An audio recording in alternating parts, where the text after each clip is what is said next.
Okay. Hi, everyone, and welcome to ESC 519, Real-Time Embedded Systems. My name is Kim Leung, and I will be your instructor for the course. This is the first time that the course has been taught remotely, so I appreciate everyone's patience as we're getting the parts kits ready to be picked up and shipped out, as well as all the other logistics in between. And I'm sure you've received a lot of emails over the last month on signing up for things and registration. So as I was saying, we have a very diverse class with different backgrounds and experiences, so that I hope we'll learn a lot from each other throughout the semester. I'm going to ask that you turn on your camera if that's possible in order to mimic the in-person class experience as much as possible if you're comfortable. Hopefully it'll also help motivate you stay engaged and to not do other things during lecture. I know I've been in a situation where it's easy to just have the lecture going on in the background while you do other stuff. Zoom also has a number of nonverbal feedback options as well, so we'll use it occasionally during class and lecture as appropriate. So if you have a question, feel free to type it in the chat box at any time, and I'll try to monitor the chat and stop to answer some questions. You can also use the raise your hand option as well. And I'll see if you raise your hand, and you can either, I'll request that you unmute yourself or you type your question in the chat box.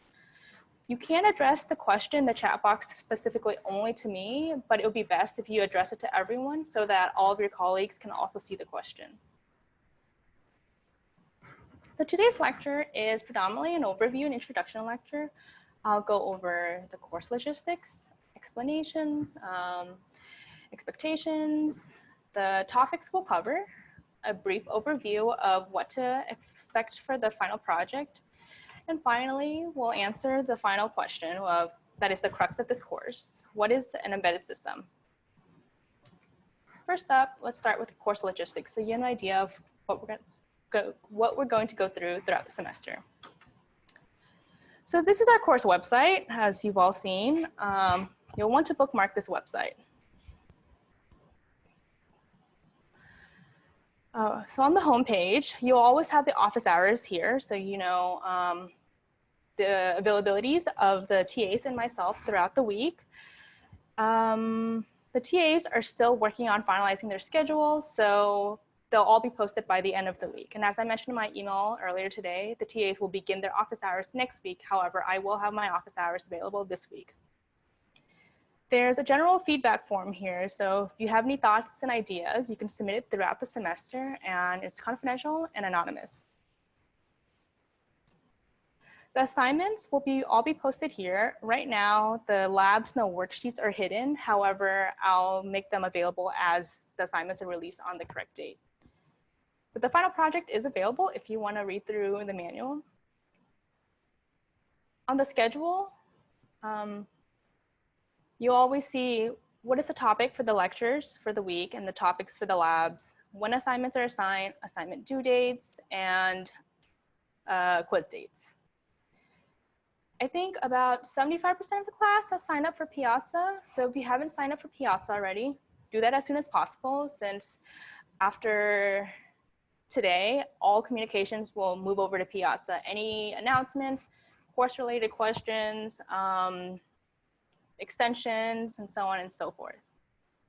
Resources page will be probably one of the most useful pages that you'll use throughout the semester. I have all like the data sheets that we use, the manual for your oscilloscope that you'll receive, and installation of the AVR tool chain, which we'll be doing during this Friday's lab.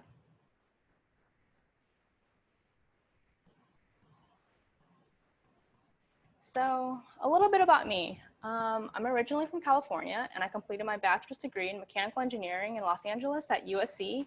And then I moved to Philadelphia shortly afterwards to pursue the master's in robotics.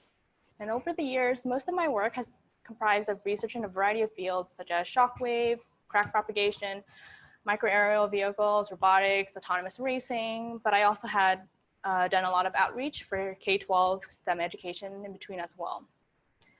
Outside of my engineering day job, I don't have too many engineering hobbies like a lot of the typical engineers. I tend to bake copious amount of bread. So if you're interested in bread baking, come hang out with me during office hours and we can talk about that.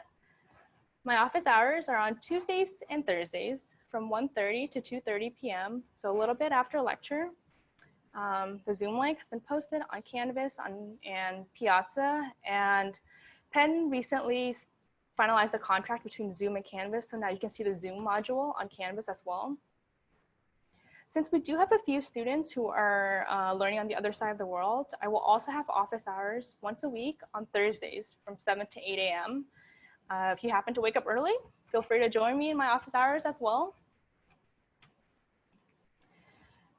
The other half of the teaching team are our teaching assistants, and this class would not be possible without our amazing TAs. They are here to support you throughout the course, so get to know them, go to their office hours. I tend to have, as you can see, like very early office hours, but they'll have later office hours in the day for those who have things during the day and have freer evenings.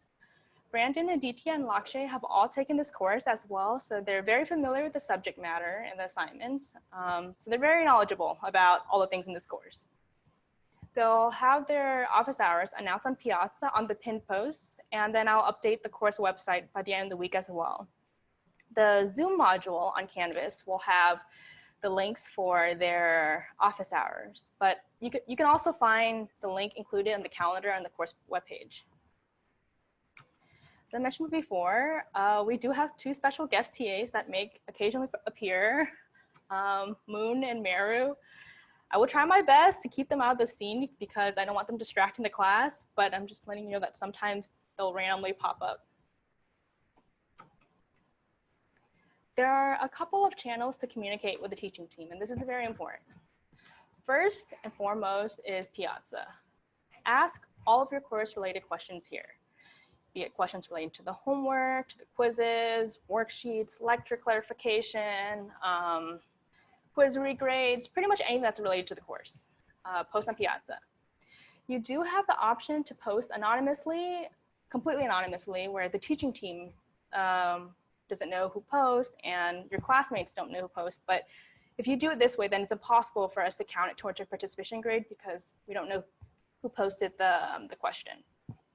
There is another option to be anonymous to only your classmates, but still visible to the teaching team, and this method is preferred. But again, choose the option that you're most comfortable with. You can also send private messages to the teaching team on Piazza, and these are usually, like I mentioned, quiz requests, quiz reschedules. If you're unsure if it's okay to post a question because you have some code written on it and you don't want to violate the code of academic integrity, you can write that as a private message, and then we can let you know that whether or not you can make it public. The second channel is to email me directly. Send me an email if you have a personal or a private issue that you want to discuss. Avoid emailing the TAs unless your question is very specific to a specific TA, so that this helps us keep all of our communication centralized.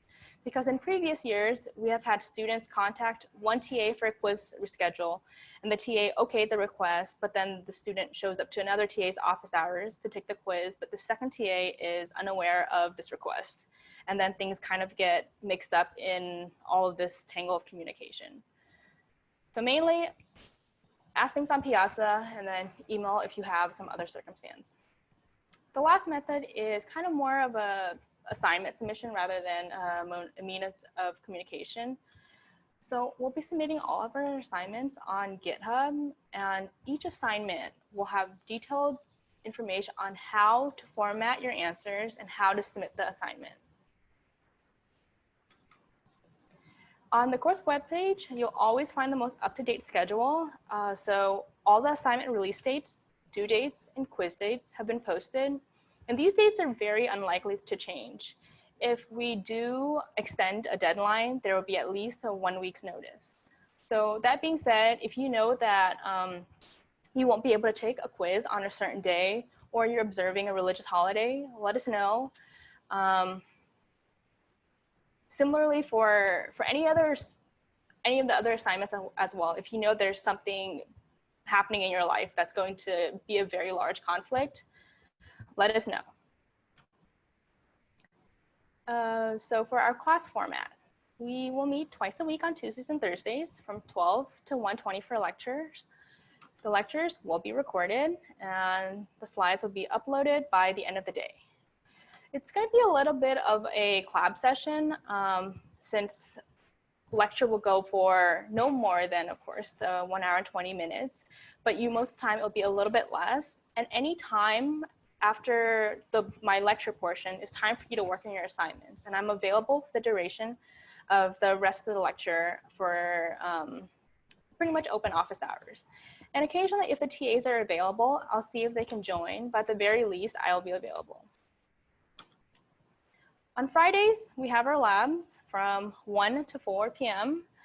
And it's very important that you attend each lab session because it is dedicated time for you to do the labs with all 3 TAs and myself present and available. The lab sessions will not be recorded, but such as the case of this Friday's lab, when we have tutorials, reviews, these will be recorded. There are 4 labs. Each lab is submitted individually, so you're doing all your labs on your own. But group work is encouraged. But as expected, when you're sharing ideas, you can end up with similar answers. So if you feel that your work is very similar to that of someone that you work with, make sure to make a note of your classmate's name or add a disclaimer of some sort in your assignment submission. It can be as simple as, I worked with so-and-so on this homework, just to be on the safe side. Pretty much bottom line, don't copy people's answers or copy code online because that's very, very easy to catch. Just be very transparent of any references and resources that you use, and you can always add a reference page to your assignment submission. Now, with the exception of this first lab session, which I'll explain during the next lecture, each lab session, you will be assigned randomly in groups of 2s for every lab session. This is so that you'll have someone else to discuss the assignment with when you're stuck and confused because there's only 3 TAs and myself. Hopefully by the end of the semester, doing it this way, you'll have met most, if not at least half of your classmates.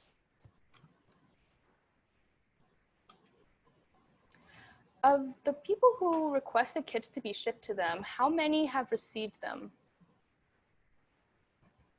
Can you write in the chat or raise your hand? Okay, it looks like 2 have received them. Okay, I think they're still in the process of being shipped out. So this Friday's lab is a little bit of a review. We're going to go over the basics of C programming, basics of circuit analysis, and then some guidance on how to install the AVR toolchain. So if you're familiar with any of these concepts, you don't need to attend this Friday's lab session. So, since it is a review session, the individual breakout rooms will be recorded. I will be having a Friday pickup time on campus for anyone who's on campus to pick up their parts kits from 12 to 5 p.m. The people who said that they can't pick up, how many people does this time not work for? From 12 to 5 p.m. this Friday.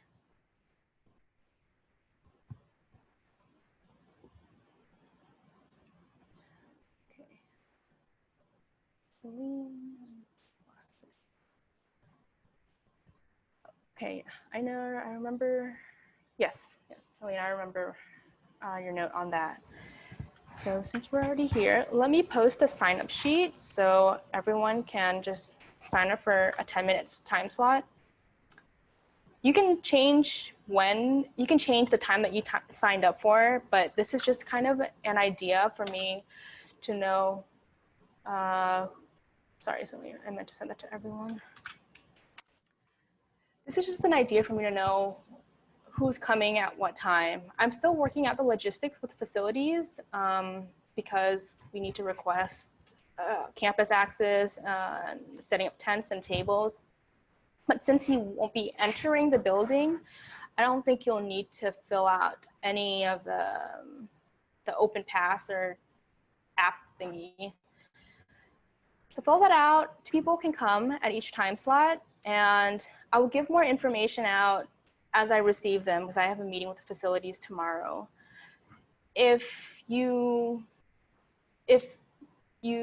prefer to attend the review session, that's why I have the 12 p.m. time and 4-ish p.m. time, 4 to 5 p.m. time for pickup slots. So hopefully most everyone will be able to pick it up this Friday. We won't need the parts kits until 2 Fridays from now. So in addition to labs, we do have some worksheets. While labs are a bit more hands-on and require the use of your parts kits, worksheets are more of additional practices and applications on some of the more theoretical concepts of the stuff that we're learning. There are a number of open-ended design problems that will force you to think about how to approach an embedded systems, where I give you a prompt and given us some certain constraints, some requirements. What are some of the components that you'll need? What are some of the inputs and the outputs, and what do you need to consider? So they're a little bit fun. Since life happens, there's a late policy. One late assignment, either a lab or a worksheet, is allowed to be submitted up to 1 week late with no penalty. So there's no need to let us know that you will submitting the assignment late, and we'll just count the first late submission that we receive towards your free pass. You just have to be careful with pushing changes to GitHub Classroom submissions because there are due dates with the assignment submissions on GitHub, and it shows if there's a commit that's made after the deadline. And if you want us to grade a commit that has been made after the deadline and count it towards your free pass, let us know.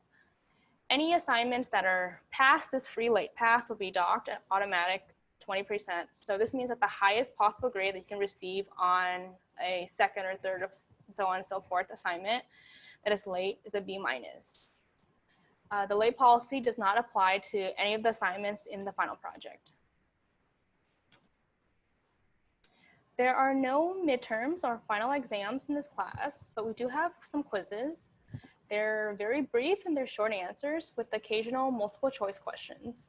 And you'll have 24 hours on the day that the quiz is released to start the quiz. And once you start the quiz, you have to finish it in one sitting within the allotted time.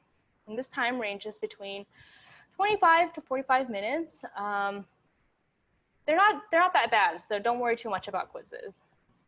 No outside references, cheat sheets, resources, you can't phone a friend as well, are allowed. As I mentioned before, all the quiz dates are on the schedule. So if you have any reschedule requests, let us know as soon as possible so we can incorporate it. Just post a private note on Piazza and saying, I can't make quiz 1 or so, can I reschedule it? And we can change the due date for you. And lastly, participation is 10% of your grade. It's the same amount as your quiz grade, and it's based on interactions during lectures, labs, office hours, Piazza, and email. Attendance to 3 live sessions a week is required. There is some leeway as I think we'll have some holidays, and this Friday is a little bit optional, but pretty much the goal is to encourage you to be as active and engaged in this course as possible. If you're unable to make any of the live sessions, try your best to be as active on Piazza as possible, as you can ask questions on Piazza, but you can also answer a classmate's question. The goal isn't to force you to go to class, but the goal is rather to prevent you from falling behind on the material and getting lost. Since I was a student once upon a time as well, and I know how easy it is to skip live lectures when I know they're recorded. And then I tell myself that I'll watch the lectures later, and then I cram 10 hours of lecture videos the night before the exam, which is not a good idea. But since this is a hands-on course and we don't have the final exam, if you fall behind in the material, it gets very difficult to catch up on the hands-on part. And lastly, as a final incentive, a positive participation grade will be beneficial for edge cases during final grading. And what does this mean? So we're going to follow a traditional grading scheme for this course. There is no curve, so you won't be penalized by how well your colleagues perform. And by edge cases, I mean that in this course, an 89.99% is considered a B+. and the same as what is it, 92.99 is still an A minus. But if it's evident that you're active during lectures, on Piazza, the teaching team is familiar with you, then there's a little bit more of an incentive to round that 89.99% up to an A minus. I firmly believe that everyone in this class can get an A, since it's not an inherently difficult course, such as a more math course that requires more proof and theory, where you can spend 6 hours on a problem but still be very lost. Rather, this course requires a lot of time in completing and doing the assignments. And pretty much if you put in the time and the effort, and if you complete your assignments well, you're almost guaranteed an A. You just have to do the work. So what can you expect from me, and what do I expect from you? Course objectives are the points that I'm going to try to cover during the time that we have for the semester. First, I'm going to cover the basics of microcontrollers. We have timers, interrupts, ADC, bootloaders, and a handful of other peripherals. We have a few lectures on modern architectures and a whole module on real-time operating systems. We'll also go through some interaction with devices such as buses, memory management, device drivers, and if time permits, hopefully maybe we'll get to wireless communication. But for the most of this course, we'll focus on wired communication. What else can you expect from me? You can expect a comfortable, safe, and supportive learning environment. I don't believe that anyone should ever be penalized for what they don't know, since it is an unfair comparison when everyone in this course is coming from very, very different backgrounds. You can expect that all the course materials are prepared, all assignments will be assessed fairly, and that I'll be available via email and Piazza, and I'll aim to reply to messages within 24 hours. Learning objectives are what I expect, or at least at the very least, hope that you will take away by the end of the semester. I hope that you'll be able to understand and apply fundamental principles and concepts of embedded systems, that you'll be able to understand and implement real-time operating systems, and understand and discuss different embedded architecture. My goal is that you'll learn how to do things, not necessarily memorize a process or a certain step. Since another goal of this course is to prepare you for a career in engineering by giving you a sense of belonging within the field. And this can only happen if all members of this course community, the instructors, the TAs, and the students, work together to create a supportive, inclusive environment that welcomes all students, regardless of their race, ethnicity, gender identity, sexuality, religious beliefs, physical or mental health, status, or socioeconomic status. Diversity, inclusion, and belonging are also core values of this course, in addition to all of our academic values. All participants in this course deserve to and should expect to be treated with respect by other members of the communities. So what I expect from you is that lectures, office hours, and group working time should be spaces where everyone feels welcome and safe. In order to facilitate a welcoming environment, students of this course are expected to exercise consideration and respect in their speech and actions, attempt collaboration and consideration, including listening to opposing perspectives and authentically and respectfully raising concerns before conflict. Refrain from any demeaning, discriminatory, or harassing behavior and speech. Oops, sorry, I missed one. Well, there are many people in this class, based on the poll that I sent out, that have very strong software skills. And there are many who have very solid electrical engineering and circuit analysis skills. And then there's also a number of people I know in this course who wield significant knowledge in both areas. And of course, there are students who are taking this course with the goal to improve or build on weaker areas. And maybe I'm explaining a lecture on op-amps and you're about to fall asleep because you've taken 2 or 3 courses on op-amps in your undergrad, and you probably have a t-shirt that says op-amp is my golden child. Instead of dozing off and dreaming about flip-flops and latches, maybe you can think about how would you explain the same concept if someone asked you about it? Because you first learn something by doing it, and then when you teach it, it gives you the opportunity to solidify your understanding of a specific concept. I also expect you to be as active and engaged as possible during lectures and labs, since you will get as much out of this course as you put in. Complete all of your assignments honestly, including quizzes, which are a little bit easy to cheat if you're not very diligent about it. And most importantly, be willing to embrace the struggles and difficulties that come with a hardware software class. I kind of think that anything with hardware is a little bit more difficult than software-only courses. I mean, if a hardware were easy, it might be called easyware in that case. And sometimes the fix is that you forgot to plug in your circuit and it took you 20 minutes to realize that your circuit wasn't powered. I have actually made this mistake before. It was quite embarrassing, but it only took a couple of minutes, so that wasn't too bad. But then other times there could be an error in your algorithm, how you set something up, and it takes you hours and hours to find, and you have to rewrite your code and your algorithm. So there's gonna be a lot of struggle in this course, and embrace it. You're not alone in it as well. Lastly, have an open communication with the teaching team, because we don't know what you know, so don't be afraid to use your voice and ask questions. If you don't know something, if you're unfamiliar with it, ask it, and we'll answer. We'll try our best to answer it. We do have a code of academic integrity, as it's the same policy as the one that's written by the university. We start this course with mutual respect and trust, and I hope that we also end this course on the same note. So you can connect, as I mentioned, with your classmates for the labs, any of the assignments, and discuss the assignments and work with each other for help. But all the submissions must be authentically yours. Quizzes must be completed in one sitting with only the Canvas quiz page open, and no external resources are allowed. There is a zero tolerance policy on cheating, and you will receive a failing grade on the assignment if cheating is found, and the offense will be reported. So adhere to the academic code, the code of academic integrity. And when in doubt, post a message on Piazza.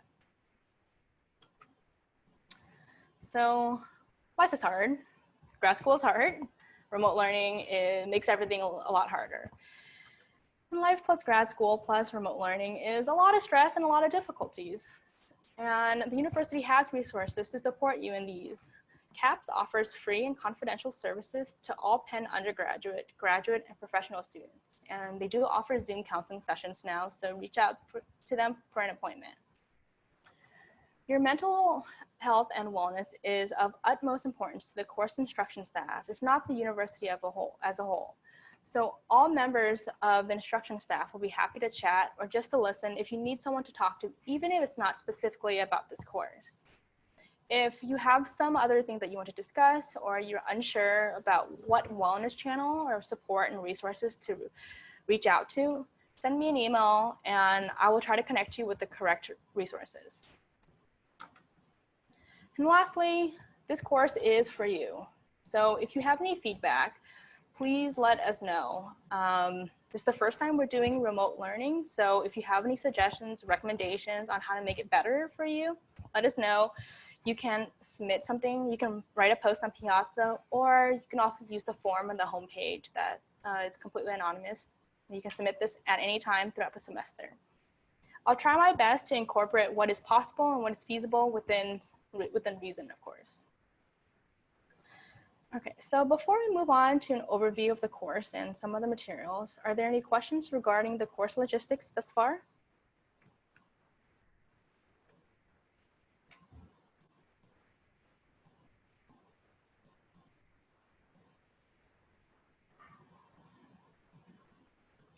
Okay, looks like everyone's okay.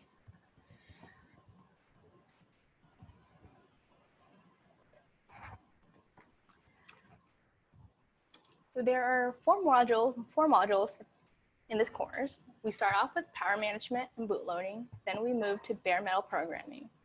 Third module is real-time operating systems, and finally, at the end, most of it will be final project demonstrations and presentations, and I'll see if I can squeeze in a guest lecture or a special topic of sorts. In the first module, we cover power management and bootloading, and there's one lab and one worksheet in this module. We'll go over A4S, which is also short for Arduino from scratch, and learn about the hardware components on the Arduino and why certain components are needed. Pretty much why the Arduino designers chose to design the hardware and the circuit the way it is. There's going to be some brief and basic op-amp concepts, and of course, since the topic is power management, we'll go over voltage regulators. The other half is bootloading, and many of you are very familiar with bootloading, what a bootloader is, and many are not. So in this module, you'll learn how to figure out how to program any microcontroller and be able to answer the question, what is a bootloader? The second module is a little bit more fun. It builds on stuff that you learned from the first module, and so the second module is a little bit more software focused, and it's coolly named Bare Metal Programming, where we have 2 labs and 2 worksheets. Here, we'll dive more into the software of the Arduino and how to program the chip that is on the Arduino, which is the awesome Atmega 328P. We'll go over a lot of the peripherals such as GPIO, timers, ADC, SPI, UART. And if you're not familiar with any of these abbreviations, don't worry, you'll be familiar with them by the time we complete the module. The second half of the module focuses on assembly and architecture. So now you get a better understanding of what's really happening behind the scenes and how to make your code much more efficient depending on your application. And you get a very low level of what's going on in some very simple code. The 2 labs are pretty fun. The first lab, you don't get to work with hardware as much, but the second and third lab, you do have a bunch of hardware and circuit building. In Morse, you build a Morse code decoder where the user presses a button, and depending on how long the button is pressed, it is registered as either a dash or a dot, and then your code spits out the message that the user is trying to convey. And then in lab 3, you create a theremin, which is kind of like an instrument that sounds absolutely horrendous, but is fantastic in getting you to apply all the concepts that you've learned throughout the module.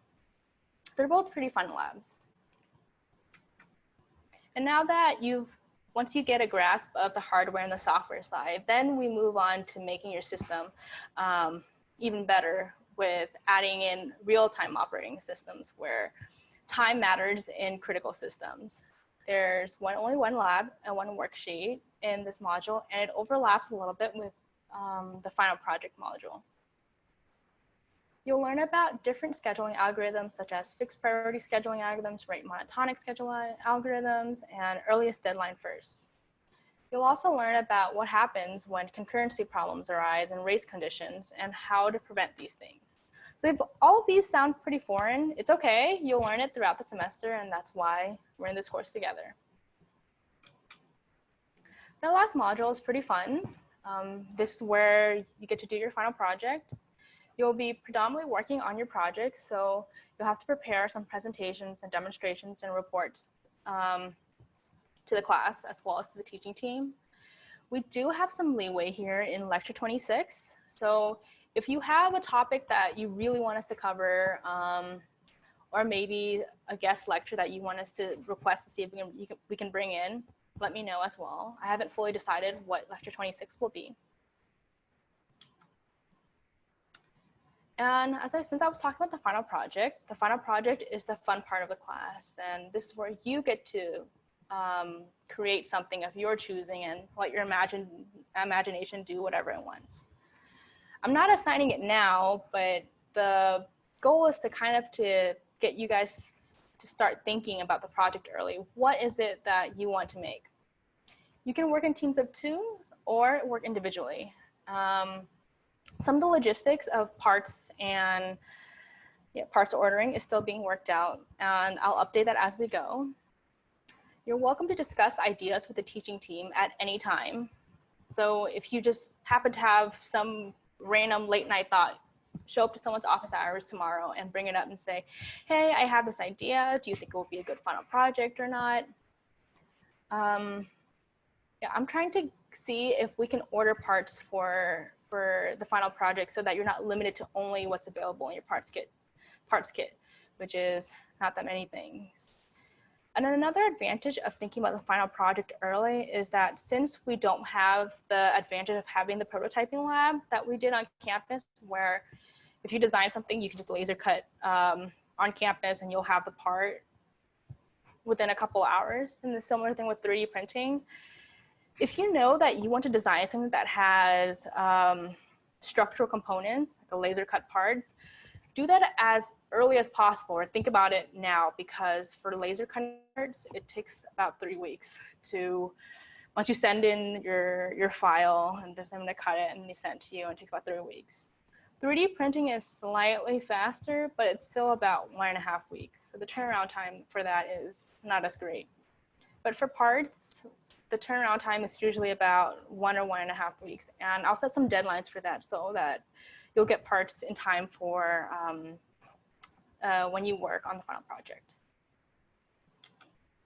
There are a couple of previous projects that I want to showcase just so you have an idea of what's been done. If you click on this link later, it shows examples from ESC 350 last spring. ESC 350 is the undergraduate version of ESC 519. And last spring, Raul and Raphael designed a mirror hand for their ESC 350 project, where if the user has an able hand, they are able to use their able hand to control the movements of the prosthetic. And this year they used the embed, so it was 2 microcontrollers talking together. The glove has some flex sensors, and the microcontroller reads in, I believe, like the degree of freedom or how much the sensor is being manipulated. And then it transfers over to the other embed and moves a series of servos and motors, and the other prosthetic hand does the task. Actually, near the end, they pick up a glue and a cup, which is pretty cool. Of course, it's understandable that your projects won't be able to be as complicated since, again, we don't have the luxury of having a prototyping lab at our disposal, or all of the components that are available in our electrical engineering lab as well. Another sample project is OrthoSense, where Anthony and Wes, in the same year, they created a rig that measures how a hip implant is assembled and the amount of micromotion that occurs after applying an external axial force. And almost all of these projects are projects that the students just came up with themselves, or ideas that they had, and the teaching team helped them bring these projects to life by providing support throughout the end of the semester. And lastly, this project was done by 2 of your TAs, Aditya and Lakshay, where they designed a calibration mechanism to measure the computer delay associated with the press of a spacebar on a Windows computer. I mean, it can sound a little bit dull, but the goal is that the prompt was to measure the reaction time of astronauts, because when astronauts are in space for a certain amount of time, there could be negative effects on their cognitive abilities.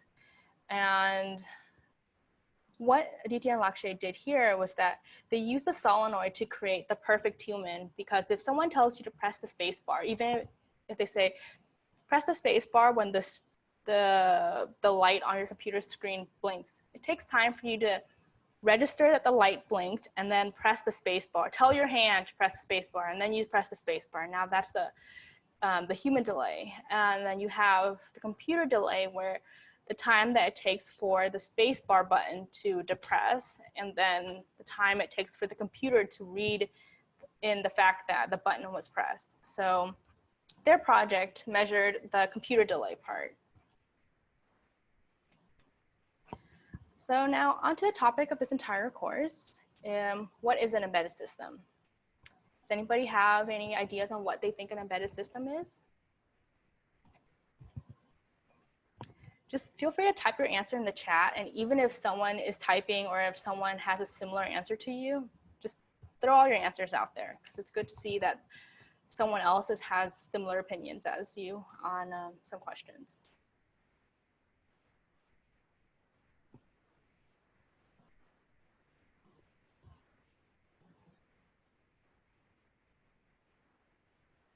or rather to make it more specific, what defines an embedded system? Yeah, what defines an embedded system? After all, like, why are you in this course?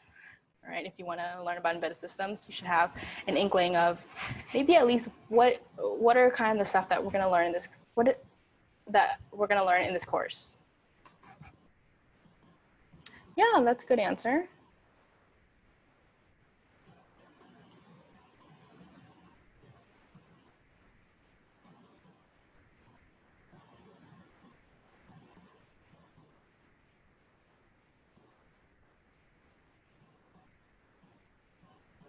Yeah, these are all very varying definitions of embedded systems. Since it is a very broad topic, it's similar if I were to ask, what is a mechanical system? Also a very broad question. One of the definitions that I came across and I really liked that kind of summed up all the points that your classmates have mentioned in the chat is that an embedded system is a microprocessor-based computer hardware system that is designed to perform a dedicated function either as an independent system or as a part of a larger system. And at the core of it is an integrated circuit designed to carry out computation for real-time operating systems. But real-time operating system isn't necessarily a requirement for something to be defined as an embedded system. The system generally receives some kind of input of the environment, does stuff with this information, and then affects the environment in its output. So in the block diagram that you see here, you have sensors receiving some kind of information from the environment. Your software does something, processes information, and it can display it to the user, or sometimes there's no display, and then outputs it to some actuators, and the actuators manipulate and affect the environment in different ways. And then the complexities range from a single microcontroller or a suite of processors with connected peripherals and networks. There could be a user interface, or there could be none as well. And the complexity varies significantly depending on the task for which it is designed. So a couple of examples include the Apple Watch. You have a user interface and small footprint, a lot of things going on. There is the user example of the Teslas, autonomous cars in general, and even your humble microwave is an embedded system, a much, much more simpler one than the two other examples. So what other examples can you think of that can be considered an embedded system?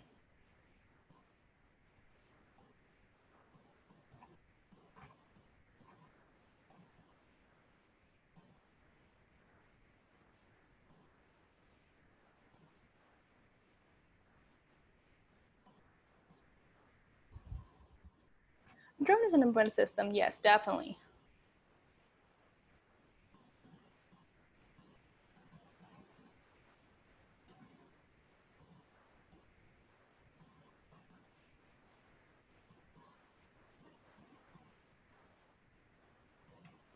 I feel that like generally at the high level, if it's any kind of a marriage between software and hardware components, then you have a pretty complicated system. Yes, definitely a laptop. All the smart house products are that's definitely a hot topic as well, making things smart for the home. Yeah, these are all great examples. So now we have the reverse. What would not be considered an embedded system? These are also hopefully ideas for you to think about when you get to the final project is what you're making enough to fulfill the requirements of the prompt? So what would not be an embedded system?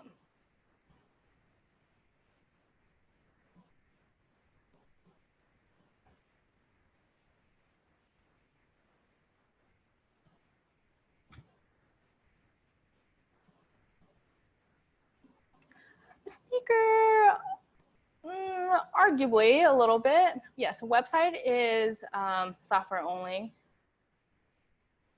A PC is an embedded system because there's hardware and software components. As for, I guess like if the speaker is analog components only, then you can probably get that would suffice as not a embedded system. A mechanical hammer, true, yes. Yeah, so pretty much any that's software only or hardware / mechanical only system would not be considered an embedded system. So these are ideas that you want to have in your head when you're thinking, okay, what do I want to design for my final project? And the final project is very open-ended. There's no specific prompt that you have to design for a specific field. So if you happen to decide that you want to make a pet food dispenser, that also, and if you make it an embedded system, it works, right? Because a lot of tasks can be mechanical only, or they can be software only, but there are many ways there are many solutions to a design problem. So there are a number of challenges and considerations that come with designing an embedded system. So what do you think need to be taken into account when designing a product or a system, which is a little bit of an overused word, but that's what we're used for now. What are some of the consideration and constraints for items? Price, always. Power constraints, good. Power and battery. The power management module is my favorite topic in this whole course, so I'm a little biased. Peripheral interface, yes. Whether or not there's anything connected. Footprint. Size also plays in with cost as well. Memory, yes, that's performance, timing. Definitely, that gets a lot more into the realm of real-time operating system. If you have critical systems, you don't want your airbag to deploy 2 seconds after a crash. Yeah, that gets very deep into the intricacies of the design and the systems. So almost all of these have been mentioned by everyone, which is really good. This is only a small list of what can be considered, but there's a lot more out there, and it's very application dependent as well. You don't have to consider all of them as well. It just depends on what is it that you're designing. Size, weight, power, harsh environment is a very big thing. And all of these considerations are things that you want to think about when sourcing parts. So for example, if like one of your classmates, like John said, power can be a consideration, but power, what if it's in harsh environments and it needs to withstand heat or vibration or cold temperatures? That's going to influence your decision on choosing your parts and how you design things to have safety measures behind it as well. So let's give a design problem a try. Let's start with a simple bike computer, and let's bring some ideas on how to design a bike computer. So this bike computer has some of the following functions. It measures the current, average, maximum speed, distance, lap time, clock, and has an automatic start and stop. And it can have like a host of other functions as well. So if you want to design this bike computer, what needs to be considered for this specific problem?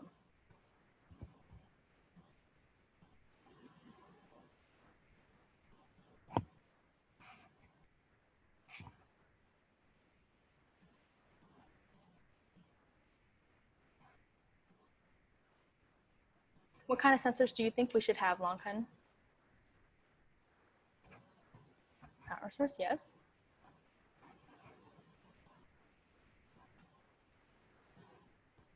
Weather resistant, definitely.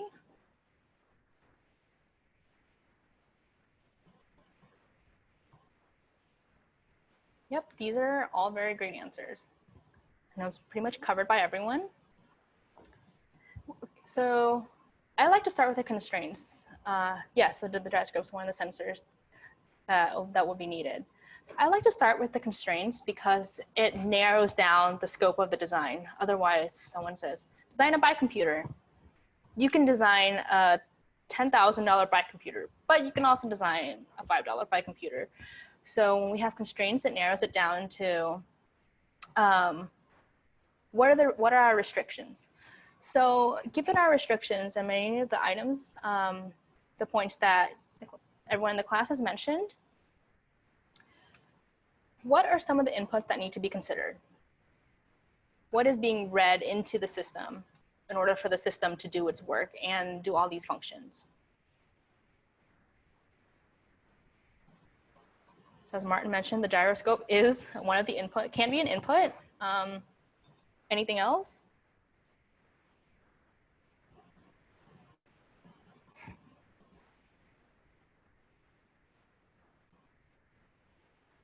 What can be used to be measured position and speed? GPS, yes.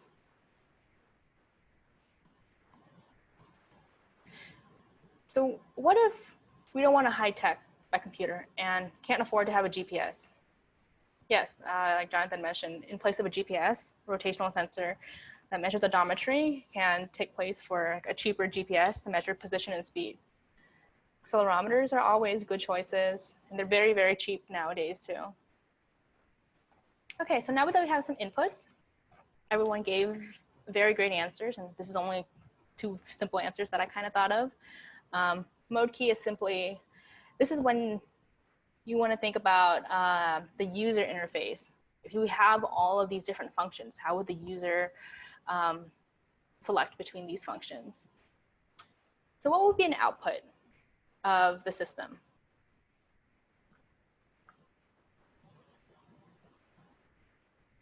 Yes, the LCD. That's correct. It's a little bit of like a one answer thing for this design problem, at least, since the main goal was just to measure some kind of information and then display the information to the user. And now, since we've pretty much covered our constraints, we know what our inputs are, we know what we want for our output, then we can decide on our performance requirement. Based on all this information, what microcontroller will we need? It's not doing anything very fancy, so a low performance, it could be 8-bit, or a little bit less, but 8-bit is, you can do a lot with 8-bit. But you don't really need anything fancy like the NVIDIA NX or the TX2. It's a little bit of an overkill. So now let's look at the system in the ways how different engineers can kind of look at things. Usually, the computer engineer looks at, or the software engineer usually only focuses on the CPU, and the CPU is measured by performance. Or an advanced computer engineer can also consider the cache and the memory. And then we'll also sometimes consider inputs and outputs to the system. But since we're in the embedded world and embedded systems, we'll consider a couple more things. We'll consider the user interface. We mentioned the previous example with the LCD screen. What is the output? Analog to digital, these are things that read in from sensors. Digital to analog, things, usually this goes into an actuator to manipulate the environment. And all of this is kind of boxed into a microcontroller. Usually the memory is also in the box as well, but it kind of depends on the architecture, and some chips require external memory, and some chips, many chips, already have internal memory. Sensors and actuators are usually part of the system, and there could be auxiliary systems for power and cooling as well. You may need diagnostic tools because after you've designed your system, it's good to have some kind of method to check whether or not things are working, or if something is broken, is there an easy way for you to flash the code on it as opposed to taking everything apart or building it again from scratch, which is not very cost effective or a good use of time. And then with sensors and actuators, you have to take into account our safety measures in there. And since sensors and actuators are part of the environment, you have to take into account the external environment. Are these sensors and actuators suitable for the environment they're going to be working in? And then all of this is measured by cost, time to market, cost, functionality, cost, and cost. Because at the end of the day, unfortunately or fortunately, I don't know, money drives the market. So cost is always a significant factor in the design of a system. And more often than not, many systems nowadays are chained together to be part of a distributed system. So the system becomes much more complex and interconnected. And sometimes unit testing is possible where if you test like system A and it works, okay, system B, it works. You test system A plus system B and it works, and system C, and so on and so forth. But in other cases, things may not work individually and only function when it's all connected, which makes testing a much more difficult and complicated process. So let's do another design problem. Let's consider a car.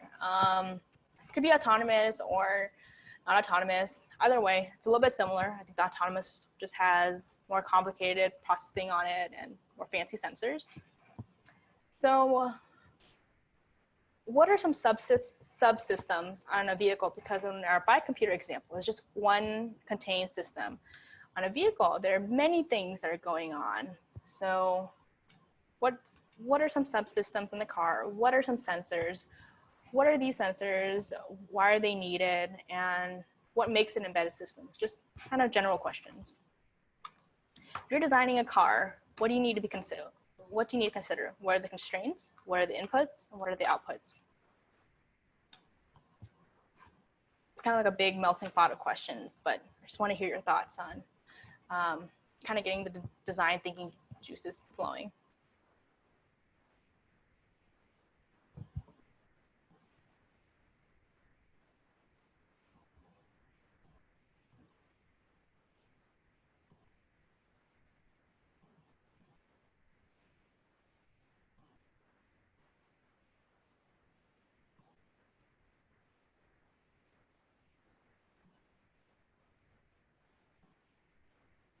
I don't think everyone has written in the chat yet. So if you haven't put any suggestions or written in the chat, please do so.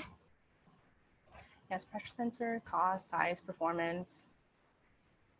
Air conditioning system, that's also a very complicated HVAC problem.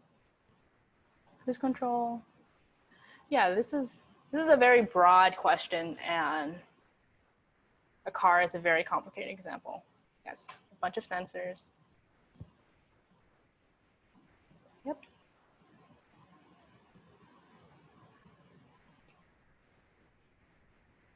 Also, most of them are almost all of them are named, but this is just a select example for this sample car.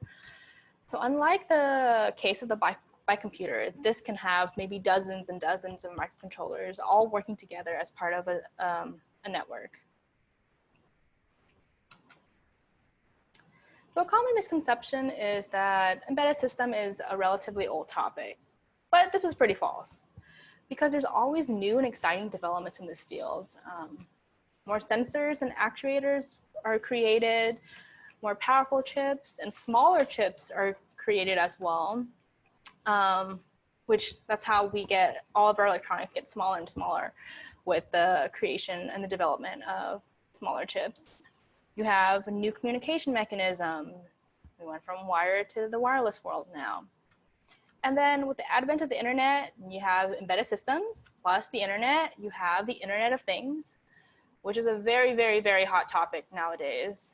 But unfortunately, we won't have time to cover IoT in this course, but if you're interested, take ESE 516 if it's offered next semester so that you can extend on the knowledge that you gain in this course.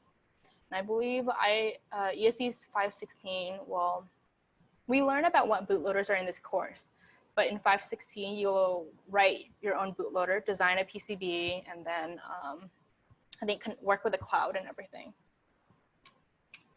Where can you go with an embedded systems background? Many of the previous ESE 350 and 519 students have gone on to work at the companies listed above. So a lot of cool things can happen when software and hardware merge. So you're not limited to anything just by taking embedded systems. There's a lot out there. All right, so in our next lecture, we're actually going to start on the meat of the content. We're going to begin our foray into the Arduino. The Arduino looks very user-friendly, it's simple, but that's why it's our starting point into this beautiful world of embedded system. It looks simple, but don't be fooled. We're not going to be using the Arduino IDE, and we'll be programming the chip on board directly in the second module. So the Arduino is simply the learning platform for us as we explore all the hardware components in the next lecture, and then later on we'll move on to the software side. Okay. So does anybody have any questions?